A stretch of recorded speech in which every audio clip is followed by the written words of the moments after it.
In the late 2020s, something incredible happened in the world of finance. A group of regular people united online, took on powerful Wall Street companies, and managed to make them suffer massive financial losses. It almost feels like a plot straight out of a thrilling movie, doesn't it? Well, get ready for a wild ride as we delve into the captivating GameStop stock saga and unravel the astonishing events that transpired. You see, GameStop, a struggling video game retailer, found itself in a tough spot in the digital age. Seeing this, some greedy Wall Street investors saw GameStop's misfortune as a chance for profit through their scheme. But little did they know, a remarkable twist was about to occur. A community of amateur investors on Reddit joined forces and decided to show their support for GameStop by buying its stock. And boy, did the stock price take off. It reached unprecedented heights, causing some of the biggest asset management companies on the edge of collapse. So how did all of this happen? Well, in this video, we're going to delve deep into the story and uncover the strategies, the drama, and the unexpected turns that unfolded. So grab some popcorn and let's dive down into the Reddit hole. GameStop is a traditional brick-and-mortar video game retailer that had been facing some serious challenges in the digital age. In an era where digital downloads and online marketplaces dominate, GameStop's business model was struggling to keep up.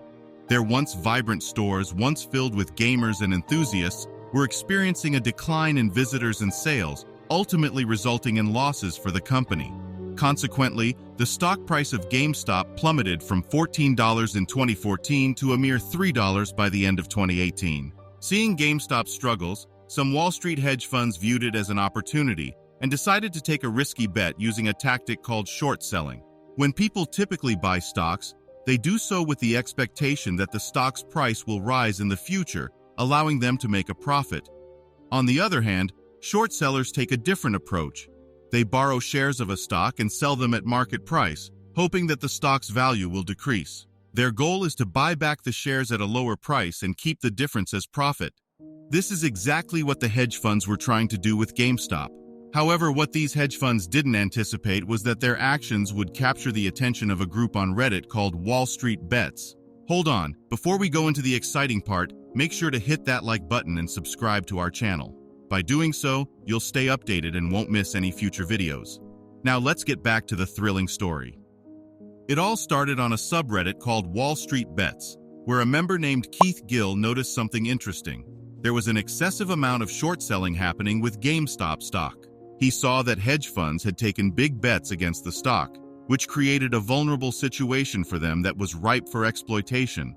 Keith began discussing this on Reddit and even streamed on Twitch, using fancy charts to explain his plan to take on Wall Street. Eventually, he successfully convinced the Redditors to join forces with him.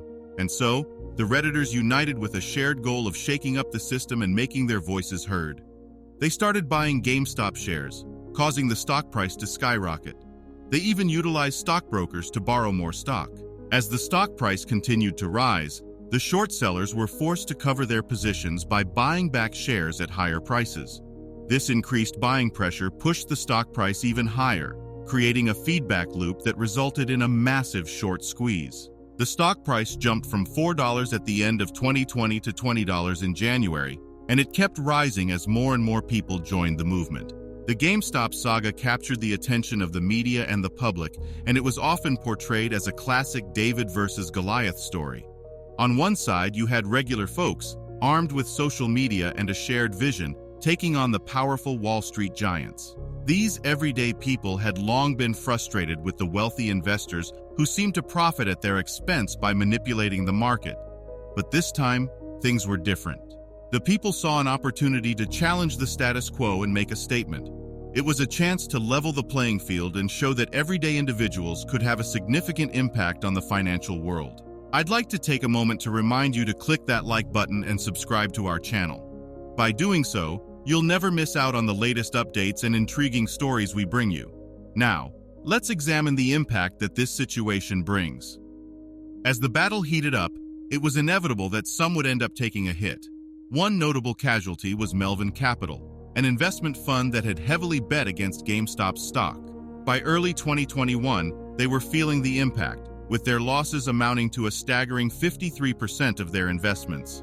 To help Melvin Capital recover, Citadel LLC and Point72 Asset Management made a combined investment of $2.75 billion.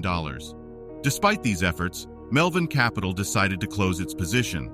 It wasn't just Melvin Capital, though. Other firms like D1 Capital and Citron Research also faced heavy losses. In total, it is estimated that the short seller has lost $6 billion because of the squeeze. It was a big blow for them and a major victory for the Redditors who orchestrated the whole thing. Trading platforms like Robinhood were also affected by the GameStop frenzy. When the stock price of GameStop skyrocketed, these platforms experienced an overwhelming influx of trading activity and extreme volatility. In order to manage the situation, they made the controversial choice to restrict or halt trading of GameStop and other volatile stocks. Consequently, the stock price began to decline. Unfortunately, this had a negative impact on small investors who were caught up in the hype, and some even suffered significant losses, potentially losing their entire savings. Beyond the immediate reactions, the GameStop saga had far-reaching implications for the financial markets and how regulators addressed the situation. In early 2021, the House Financial Services Committee held a hearing to discuss the role of online trading platforms in the events surrounding GameStop. Key individuals involved in the frenzy, such as Keith Gill, Citadel CEO Ken Griffin, Reddit CEO Steve Huffman, and Robinhood CEO Vlad Tenev, were present to provide their insights and perspectives. Regulatory bodies also took action in response to these events. The U.S. Securities and Exchange Commission, SEC, released a sample letter that provided guidance to companies on how to navigate raising capital during periods of extreme price volatility. The letter emphasized the importance of disclosing any risks associated with such activities in their financial disclosures.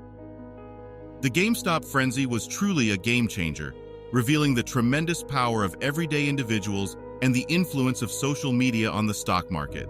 It made us stop and think about the fairness and manipulation occurring in the market, whether it's through the collective actions of small investors or the potential collusion between professional hedge funds and platforms like Robinhood. As we look to the future, it's clear that the landscape of investing will never be the same.